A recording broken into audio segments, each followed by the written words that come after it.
오늘 계속해서 나누려고 하는 것은 창세기 서론 가운데의 두 번째 이야기입니다. 정당한 질문, why? 왜 그렇게 하셨을까 하는 정당한 질문에 대해서 차근차근 이야기를 나눠보려고 합니다. 먼저 사도행전 17장 말씀을 같이 읽고 시작하겠습니다. 시작.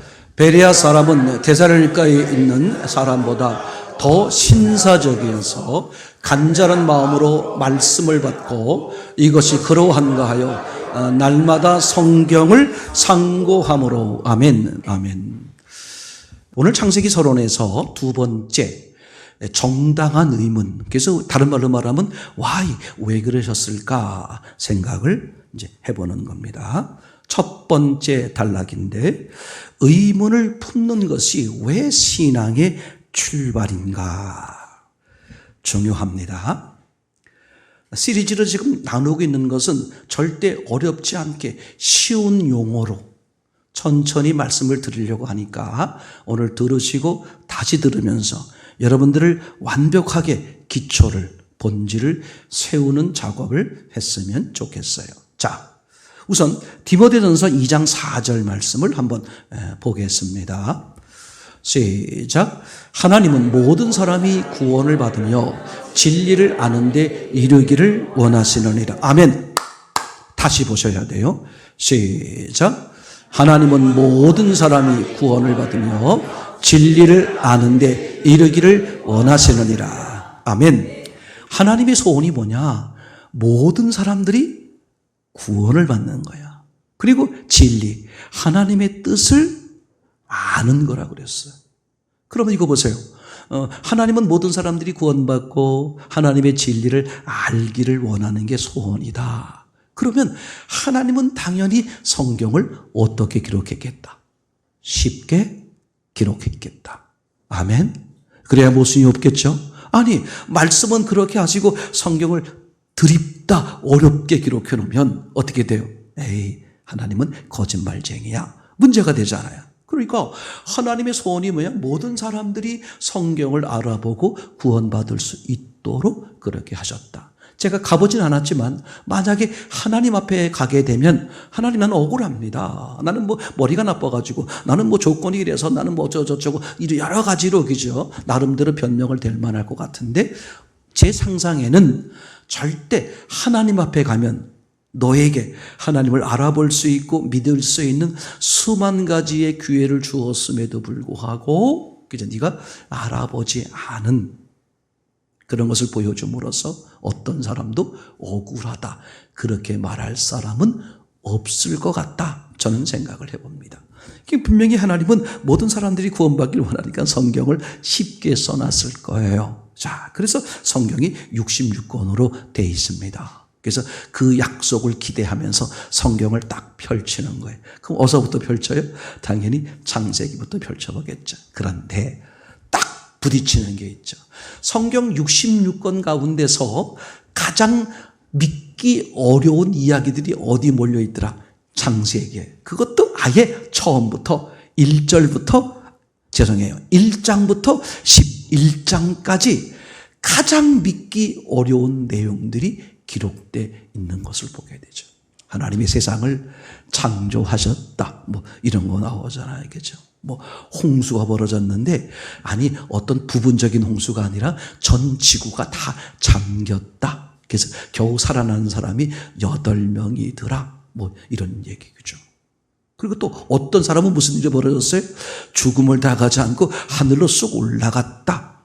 이런 동화 같은 이야기들이 막 기록되어 있고, 사람들이 애써서 한번 하나님 보고 대항해보자, 우리도 괜찮은 사람이다, 이렇게 하려고 탑을 쌓는데 어디까지 닿았더라? 하늘 꼭대기까지 닿았더라.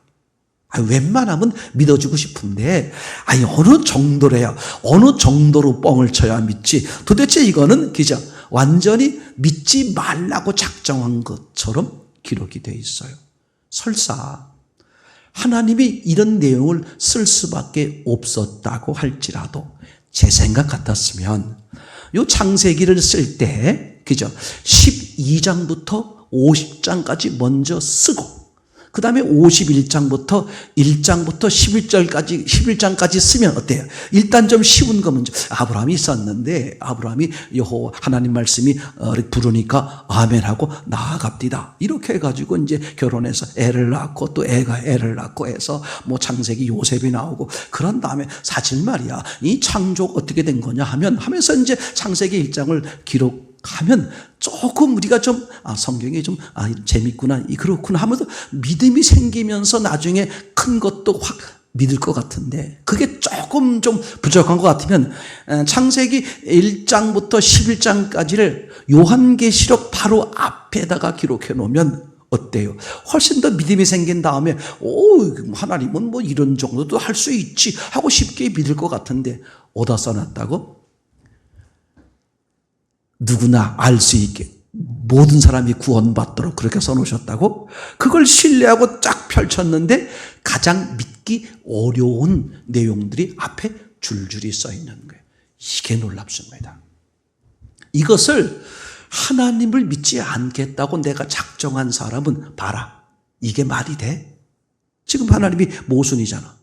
그게 어떻게 돼? 이건 하나님이 가짜야. 이건 사람들이 그냥 하나님이 있다 이렇게 지네들끼리 만들어 놓은 거야. 이렇게 하고 포기할 거예요. 그런데 만약에 하나님은 정말 계셔. 근데 이게 왜 이렇게 됐어? 이게 말이 돼? 아니 내 상식 같으면 좀 어려운 건 저 뒤에 갖다 놓고 쉬운 것부터 차례차례 덧셈, 뺄셈, 나눗셈 이렇게 쉬운 것부터 차례차례 한 다음에 저 뒤에 가서 미분적분 얘기하면 좋잖아. 근데 마치 이건 수학으로 말하면 미분적분을 맨 앞에 갖다 놓고 이렇게 한 것처럼 이게 말이 돼? 그런데도 포기하고 교회를 떠나고 하나님을 거절하고 싶어도 뭐가 있기 때문에 하나님은 살아 계신다는 것이 전제가 되다 보니까 어떻게 돼? 떠날 수는 없죠. 그래서 창세기 1장 1절이 딱 이렇게 써 있는 거예요. 태초에 하나님이 전지를 창조하시니라. 한번 해볼까요? 시작. 태초에 하나님이 전지를 창조하시니라. 아멘. 우리 어린아이 마음으로 한번 해보겠습니다. 시작.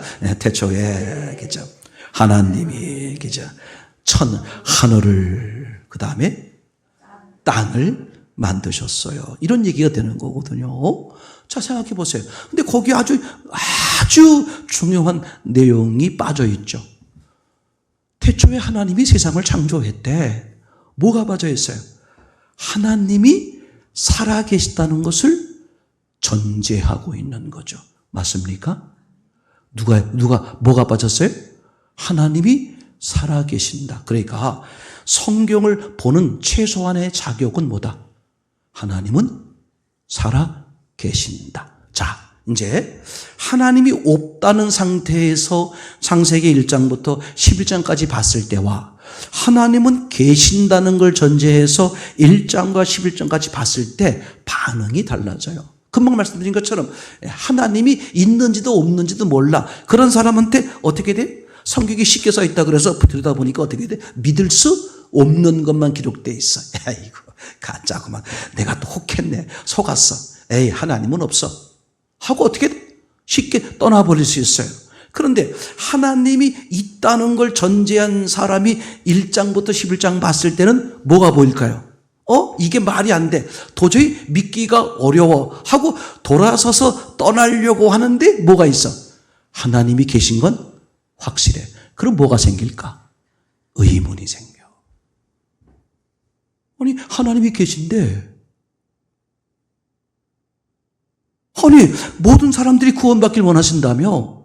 구원받으려면 하나님의 진리, 성경을 알아야 돼.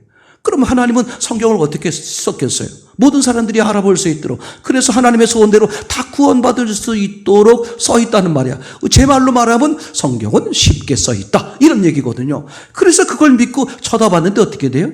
쉬운 게 뭐야? 단 하나도 받아들이기가 어려운, 아주 믿기 어려운 사건만 기록되어 있는 거야. 돌아서려고 하니까 뭐가 걸리더라? 하나님은 여전히 계신데. 그러면 딱 이거밖에 없어요. 아니 계신 하나님이 계시잖아요. 전능하잖아요. 근데 왜 이런 식으로 쉽게 한다면서요? 근데 내가 보기엔 상당히 어려운데요? 말도 안 되게 어려운데요? 왜 이렇게 기록했어요? 하고 뭐가 생겨? 의문이 생기죠. 그러면 하나님이 어떻게 하세요? 그 사람에게 너무 놀라워 대답해 주시는데, 제가 가끔 그런 것처럼, 집사님 제가 미안해요. 제가 실수했어요. 이렇게는 안 하시겠죠. 왜 그래서? 하나님은 분명히 완전하신 분이니까. 그래. 그럼 하나님은 이렇게 설명할 거예요. 성경은 쉽게 기록되어 있다. 왜? 모든 사람이 구원받아야 되니까. 이제 그분이 말씀하시는 거야. 그럼 나는 모든 사람이 구원받길 원한다. 그 다음에 두 번째, 성경은 쉽게 기록되어 있다. 여전히 하나님은 이렇게 말씀하실 거예요. 그러면 구원받길 원하고 모든 성경이 쉽게 써 있다 그러는데, 도대체 쉽게 써 있다는 게 지금 내가 보니까, 네가 보니까 말이 안 되는 것처럼 보이잖아. 너무 놀라워요. 하나님은 성경을 쉽게 쓰는 방법을 사람이 생각하는 것과 다른 방식으로 기록을 하셨어요. 무슨 뜻이냐? 하나님은 영이잖아요. 그죠? 사람은 육을 기준하고. 전제가 뭐냐? 육은 영을 짐작만 할 뿐이지 제대로 알 수 있다 없다? 알 수 없다. 제 말이죠. 그러니까 하나님, 영의 세계에 대해서, 하나님의 세계에 대해서 하나님이 아무리 사람들이 알아볼 수 있도록 썼다고 할지라도, 그죠? 사람이 알아보는 한계가 있겠다 없겠다? 얼마든지 있겠죠. 두 번째, 사람들이 태어날 때 보니까, 그죠? 태어날 때 보니까 누구는 서울서, 누구는 의정부에서, 누구는 제주도에서 다양하게 몸뚱아리가 태어나는 것처럼 머리도 그래요. 태어날 때 보면 머리가 조금 좋은 사람이 있고 조금 떨어지는 사람이 있고, 그죠? 이해되시겠죠? 근데 하나님은 모든 사람들이 구원받게 하고 싶어. 그 말은, 구원받는다는 말은, 그 다음에 진리를 안다 그랬으니까 믿음이 다 똑같게 만들려고 그러는 게 아닙니다. 무슨 뜻이에요? 더 믿음이 많아지도록, 그죠? 그러니까 구원과 성숙이 포함된 말을 하고 싶은 거예요. 그러니까 하나님을 많이 알 수 있도록, 더 많이 알 수 있도록, 그게 하나님의 소원이란 말이에요. 근데 사람의 머리로 성경을 알 수 있도록 기록했다면 태어날 때부터 어떻게 됐어요? 머리 수준 차이가 있잖아요. 제 말이 되나요? 그 지식의 차이가 있다 보니까 무슨 문제가 생겨요? 누구는 더 알고 싶어도 알 수 있는 머리가 안 되는 거예요. 누구는 조금만 알아도. 그러니까 누구는 열 발을 가야만 거기 가는데 이 사람은 발이 커가지고 한 발만 가도 거길 가는 거야. 그럼 뭐가 어떻게 돼요? 하나님 보실 때, 사람들 볼 때 뭘 느끼겠어요? 불공평하다. 그래서 하나님이 어떻게 하셨느냐? 사람들의 머리나 사람들의 지식이나 사람들의 지혜, 더 좋은 사람이 더 많이 알아보고 덜 좋은 사람이 덜 알아보고 그렇게 하지 않고, 사람은 아무리 많은 지식, 아무리 적은 지식일지라도 그걸로 알아볼 수 있는 것이 아니라 어떻게? 하나님이 알려주시는 것으로 알게 하겠다. 그럼 공평하잖아요. 이해됐죠? 그런데 하나님은 모든 사람에게 다 알려주고 싶어 하는데 사람들에게 요구하는 게 뭐야? 알고 싶어 하라. 요거 하나야. 이거는 머리 좋은 사람이나 머리 나쁜 사람이나 상관이 없는 거잖아요. 공평하죠. 정리합시다. 하나님은 모든 소원이 뭐예요? 모든 사람이 구원받고, 그죠? 그 다음에 진리를 아는데, 다시 말하면 하나님과 관계가 깊어지기를 원하시는 거야. 그러려면 당연히 하나님은 어떻게 하셨겠다? 모든 사람이니까 모든 사람들이 알아볼 수 있도록 하셨다. 그런데 모든 사람들은 다 뭐야? 출발점이. 또 환경과 조건에 따라서 어떻게 돼요? 다 다르단 말이죠. 그러니까 불공평하다. 우리는 출발 자체가 이미 기울었는데 우리는 억울하다. 얼마든지 하나님 앞에 가서 심판 때 그렇게 항변할 사람들이 있기 때문에 하나님은 어떤 사람도 뭐 할 수 있도록, 그죠? 억울하다고 말하지 못하도록 공평하게 하기 위해서, 그럼 알았어, 내가 알려줄게, 이런 거거든요. 그죠? 그럼 인격적이니까 누구한테 알려주겠다? 알고 싶어 하는 사람에게. 그래서 가장 어려워 보이는, 사람의 관점으로는 이해가 되지, 받아들이기 어려운, 가장 믿기 어려운 이야기를 앞에 쓴 거예요. 무슨 뜻이냐? 아예 첫 장부터, 첫 줄부터 사람의 생각, 사람의 지식으로, 사람의 지혜로 알 수 있는 게 아니다 선언하는 거예요. 그럼 어떻게 해야 돼? 저분이 알게 해 주신다. 이게 성경의 아주 멋진 장면이 되는 거겠죠. 이제 그러다 보니까 우리는 이제 뭘 생각하게 돼? 금방 말씀드린 것처럼 창세기 1장 1절. 아니, 이게 뭐야? 하나님이 계시다는 말도 없고 전제가 뭐버려? 그냥 하나님이 계신 것은 당연한 거고 이 하나님이 세상을 만드셨다. 이렇게 출발해 버린 거죠. 그럼 우리 쪽에서 볼 땐 뭐가 생길 수 있어요? 의문이 생기잖아요. 그런 의문을 통해서 어떻게 돼요? 하나님에 대한 호기심, 궁금이 생기잖아요. 말되죠? 거기 집중하게 되고 그쪽에 관심을 가리게 되고 그러면 너무 놀라워요. 하나님의 음성이 훨씬 더 깨끗하게 잘 깊이 들리는 은혜를 입게 되는 거겠죠. 두 번째 단락을 보겠습니다. 이렇게 성경은 정당한 의문이 들도록 되어 있는데 두 번째처럼 무조건 믿음의 위험과 정당한 의문의 가치에 대해서 잠깐만 또 생각을 해보겠어요. 무조건 믿음이란 건 뭐냐 하면 이런 정당한 의문이 들도록 성경이 기록되어 있는데 사람들은 성경을 어떻게 읽는 거야? 야, 이건 하나님 신성하신 거룩하신 완전하신 하나님의 말씀이야. 여기다가 뭘 달지 마라? 토를 달지 마라. 그냥 그대로 아멘, 아멘, 아멘 이렇게 하라는 거예요. 근데 너무 놀라운 사실이에요. 성경은 어떻게 써 있다고? 의문이 생기도록 써 있어. 그러면 성경을 있는 대로 보려고 하면 어떻게 돼야 돼요? 의문이 써 있는 데는 어떻게 해야 돼야 돼? 그 당연히 잠시 서서 뭘 해야 돼? 의문을 가져야죠. 여러분 고속도로와 국도를 한번 비교해 보세요. 어떤 차이가 있습니까? 고속도로는 쌩쌩, 국도는 그저 빙글빙글 그죠. 근데 여러분 국도를 가다 보면 그래도 우선은 우리나라 국도는 굉장히 잘 깔렸어요. 그래서 어떤 땐 이거 고속도로인가? 그래서 아까 표 끄는 기억이 없는데 국도인데 고속도로처럼 빵빵 잘 뚫린 데가 우리나라는 정말 도로가 잘 돼 있죠. 근데 국도를 가다 보면 가끔 뭐가 있어요? 기억나시나요?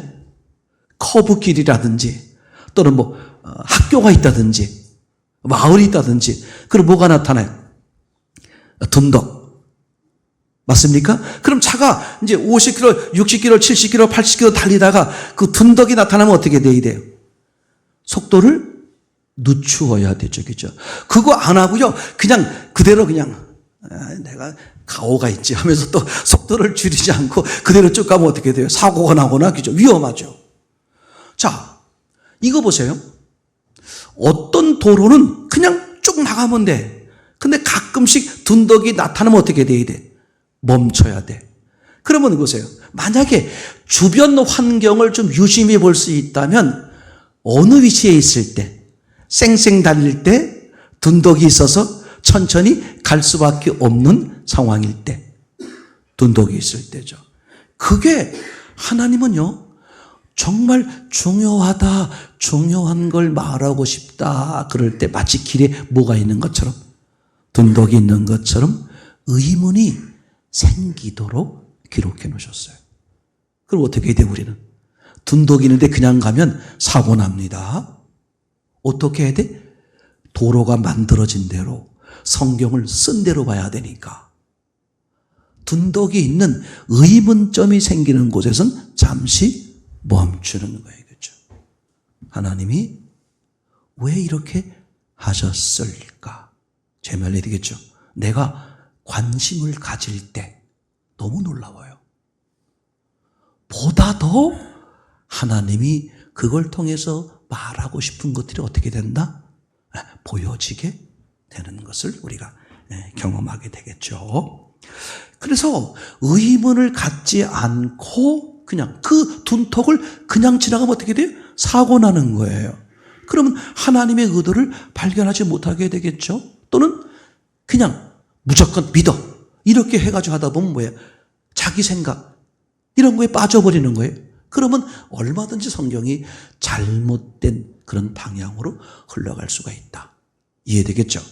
반드시 하나님을 바로 알기 위해선 정당한 의문이 생길 수밖에 만들어 놓은 그것은 어떻게 돼야 된다? 정당한 의문을 가지면서, 맞습니까? 기도하면서 그거를 알기를 원하는 마음으로 다가갈 때 하나님의 의도를 발견할 수 있게 되겠죠. 세 번째, 창세기 1장에 그죠? 품고 있는 정당한 의문들. 이게 지금 어디예요? 성경의 첫 장이란 말이야. 근데 첫 장에 보면 뭐 투성이야? 의문투성이에요. 그죠? 창세기 1장을 보면서 할렐루야, 아멘, 믿습니다. 난 다 믿어져. 그러면 최고의 믿음이면 좋은데 그런 사람은 집에 도착하기 전에 뭐가 생겨버려요? 그죠? 진짜 어정어정한 의문이 생겨버려. 그러니까 믿는다 그러고 나왔는데 집으로 향하는 시간이 기면 길수록 어떻게 돼? 믿는다는 그 마음이 점점 작아지고 집에 도착하면 안 믿어져. 이렇게 바뀌어요. 그러니까 교회에서는 믿는데 집에서는 안 믿어져. 그러면 그분이 어떻게 살겠어요? 믿는 삶으로 살겠어? 안 믿어지는 삶으로 살겠어? 안 믿어지는 삶으로 살겠죠. 들으세요? 안 믿어지는 삶으로 사니까 그 삶 속에 같이 있는 식구들 함께 다 망하는 거예요. 아주 간단한 원리입니다. 그러니까 반드시 어떻게 돼야 돼? 이게 진짜 해결이 돼야 돼. 그죠? 의문이 생기면 의문이 생기는 대로 함께 고민하면서 나아가는 거죠. 창세기 1장에 보게 되면 아니 하나님이 전능하신데 왜 6일 동안 창조하셨을까? 하나님이 계시다는 전제하야 전능하신 분이 계신데 어떻게 됐어요 지금? 하루에 창조할 수 있는데 1시간이면 1초면 가능한데 왜 6일 동안 걸려 창조했을까? 의문이 생겨 안 생겨? 당연히 생기죠. 그렇죠? 아니 하나님이 창조한 땅이 왜 혼돈 공허 흑암이었을까? 아니 전능하신데 어떻게 할 수 있어요? 최고로 좋게 할 수 있잖아요. 이거는 의심이 아니라 의문이에요. 사회에서도 세상에 사회에서도 아주 중요하게 자기 개발을 위해서 중요하게 아주 진리처럼 퍼져 있는 말이 있어요. 들으세요, 젊은 친구들. 자기를 의심할지 모르는 사람은 미래가 없다. 어떻게?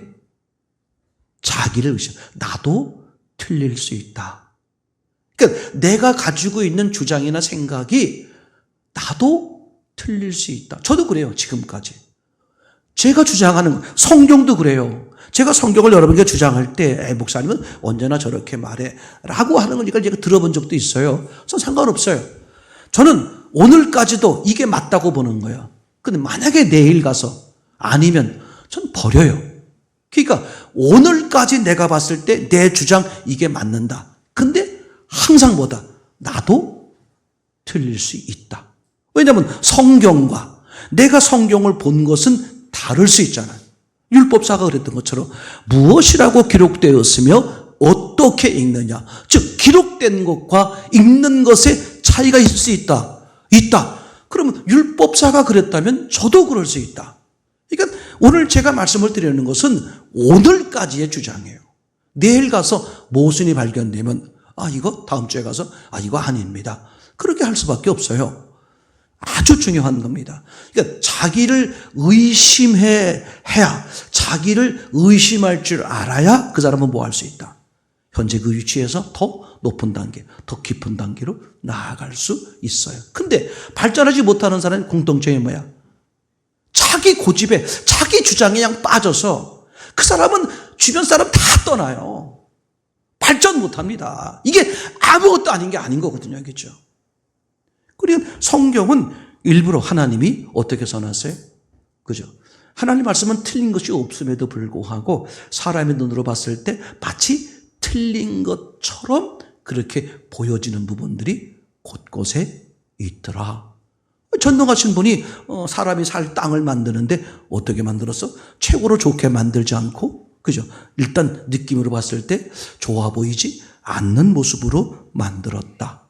그러다 보니까 어떻게 돼요? 이거 왜 이래? 이렇게 문제가 되는 거죠.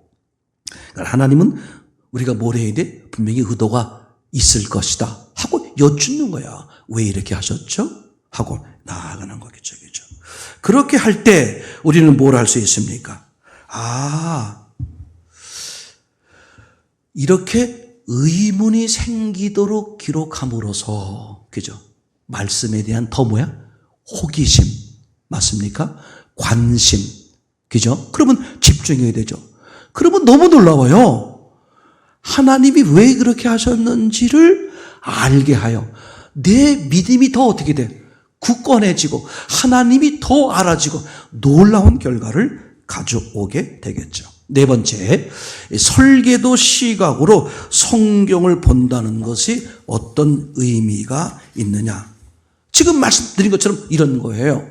설계도 의미라는 것은 그죠? 하나님이 어떻게 하셨다? 의도를 가지고 창조하시고 기록하시고 역사하셨다. 아멘. 그 계획대로 창조, 계획대로 역사, 맞습니까? 그걸 우리는 뭐라고 표현했다? 설계도가 있다. 그래서 성경은 설계도다. 설계도이기 때문에 사람들로 하여금 하나님이 어떤 의도를 가졌는지를 알게 하기 위해서 뭐가 생기도록?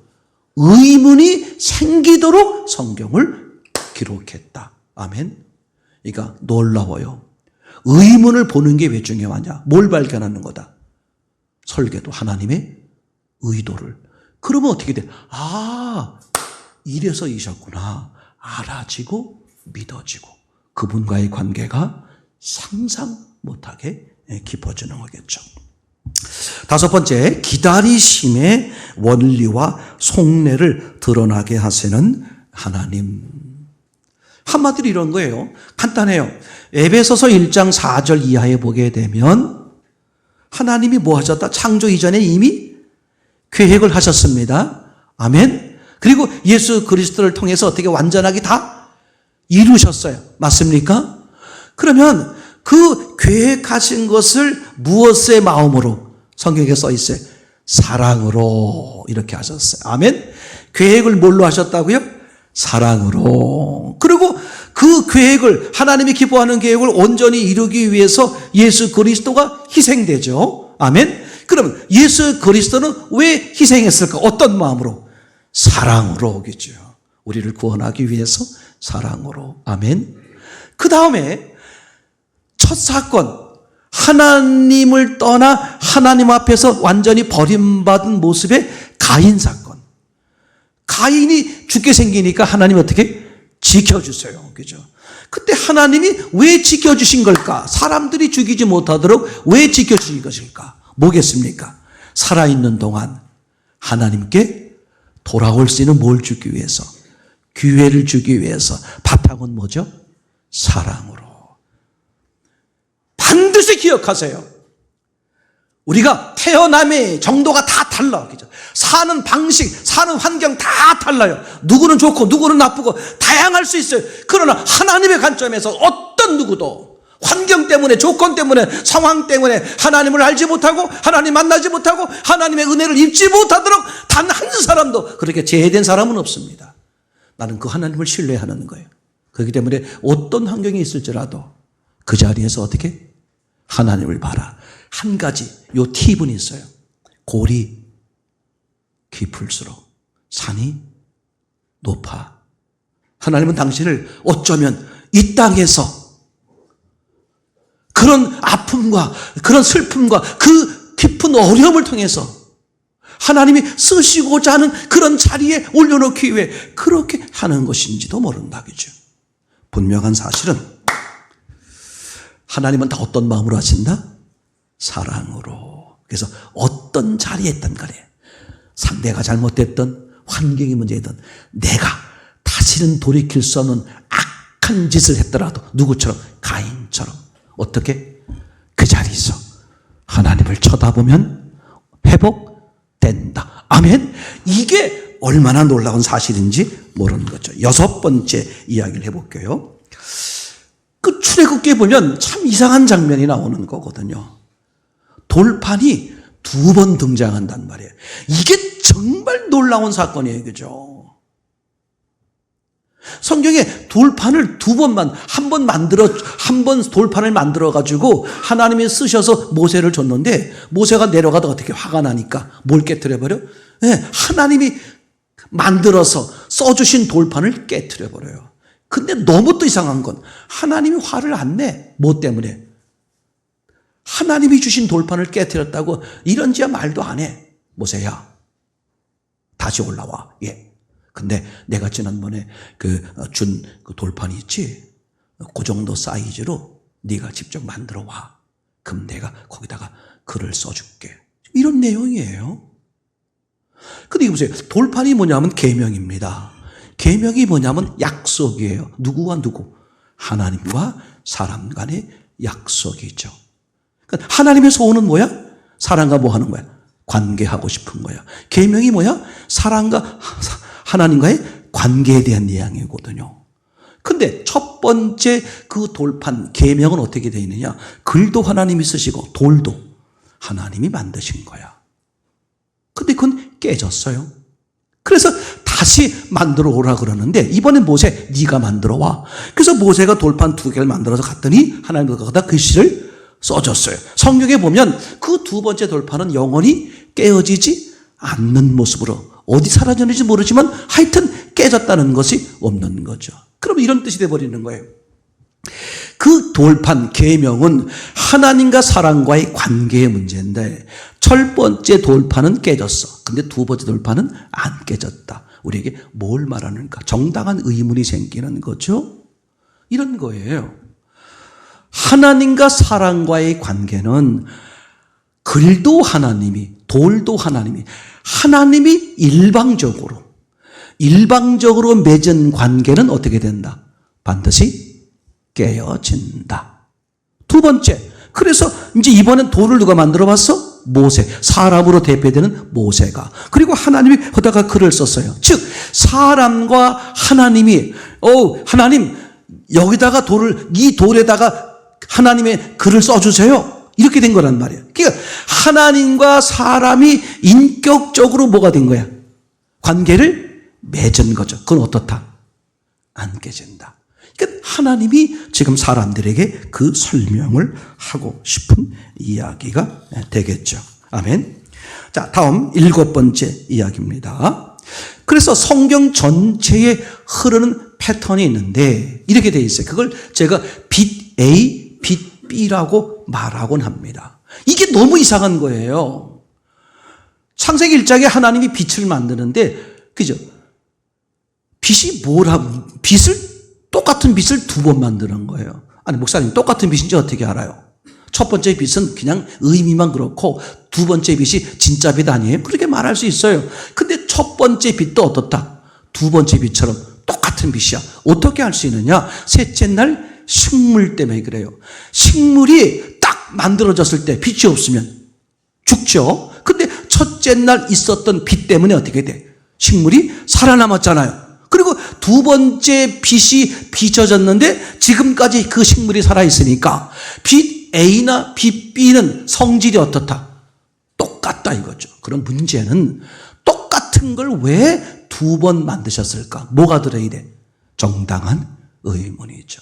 이게 중요한 거예요. 하나님은 완전하신 분인데 실수가 없으신 분인데 왜 빛을 2번 만들었을까? 그죠?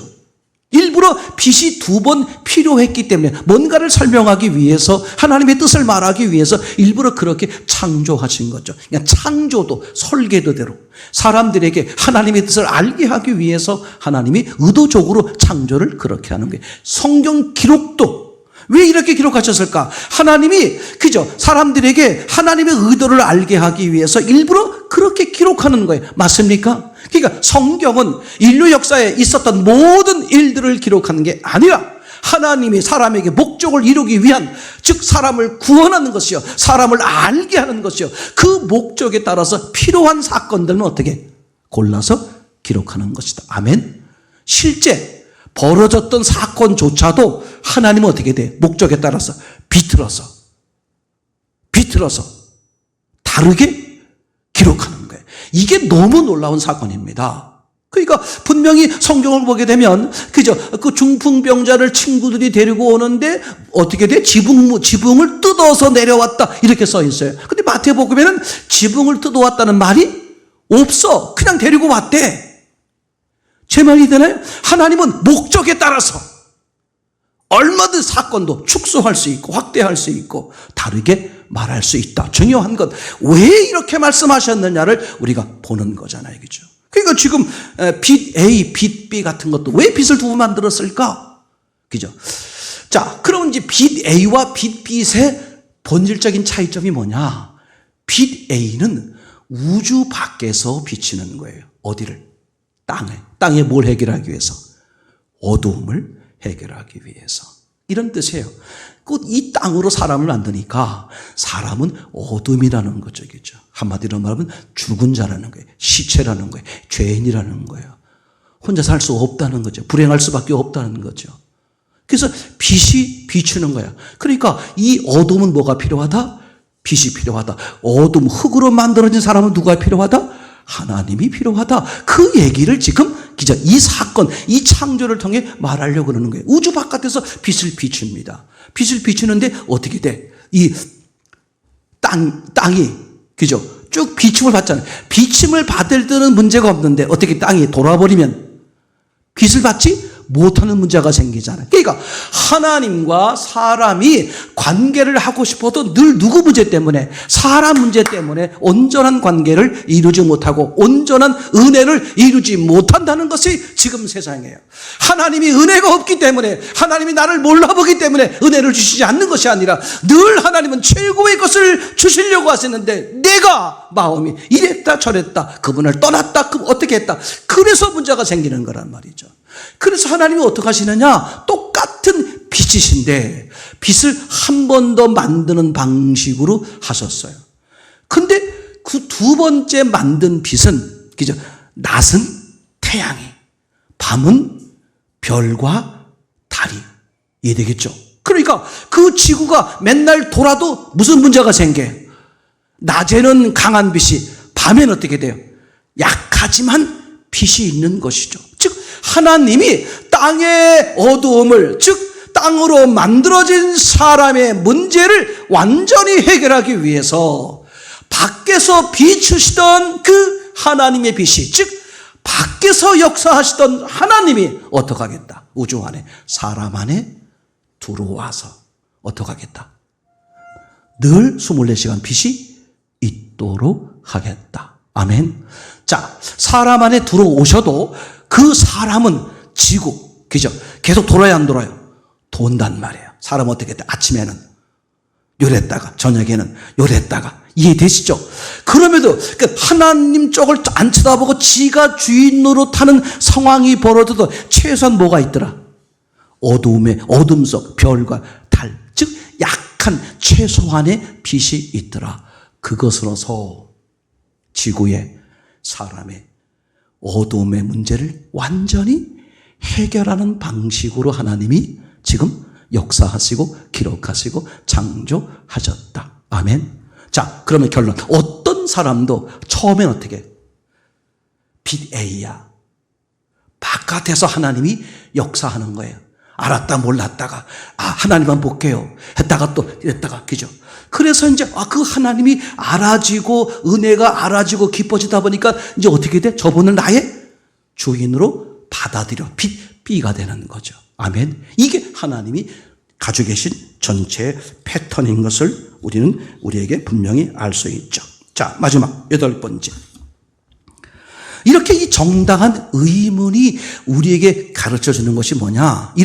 왜 하나님은 이런 의문이 생기게 했을까? 왜 우리는 이 의문에 대해서 관심을 가지게 될까? 하나님이 그렇게 썼으니까. 그래서 의문을 갖다 보면 어떻게 돼? 거기에 집중하게 되고, 알고 싶어지고, 호기심이 생기고, 그러면 집중하게 되겠죠? 그럼 어떻게 돼요? 하나님이 역사하기가 쉽죠. 즉, 결국은 하나님을 알아가기가 쉽다, 어렵다? 너무도 쉽다.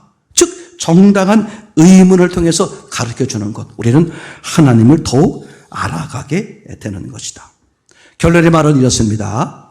정당한 의문은 하나님의 시각을 갖게 하는 통로다. 아멘. 자, 성경을 어떻게 봐야 된다? 처음 설계도 시각으로 보는 거죠. 왜냐하면 하나님이 계획을 가지고 창조, 가지고 역사, 가지고 기록했기 때문에, 그죠? 우리는 창조, 역사, 기록, 뭘 근거하는 거야? 의도, 설계도 시각으로. 제 말 이해겠죠? 그러니까 설계도 시각으로 보면 요한계시록이 보이는, 끝이 보이는 겁니다. 아멘? 이미 하나님은 하늘에 다 계획을 해놓은 대로 하시는 것이니까. 그래서 설계도 시각으로 보려고 하니까 뭐가 보이더라? 정당한 의문이 생겨. 하나님이 그 설계도 시각으로 쓰니까, 하나님의 의도대로 역사하고 성경을 쓰니까 우리는 자연스럽게 뭐가 보여? 왜 이렇게 하셨지? 의도가 뭐야? 하면서 어떻게 돼요? 하나님 쪽을 바라보게 되겠죠. 그러면서 어떻게 돼? 하나님이 어떤 의도, 계획, 뭘 가두셨는지를 누가 알게 된다? 우리가 알게 되는데, 그 의도와 계획이 뭐였더라? 나를 위한 거였더라. 와,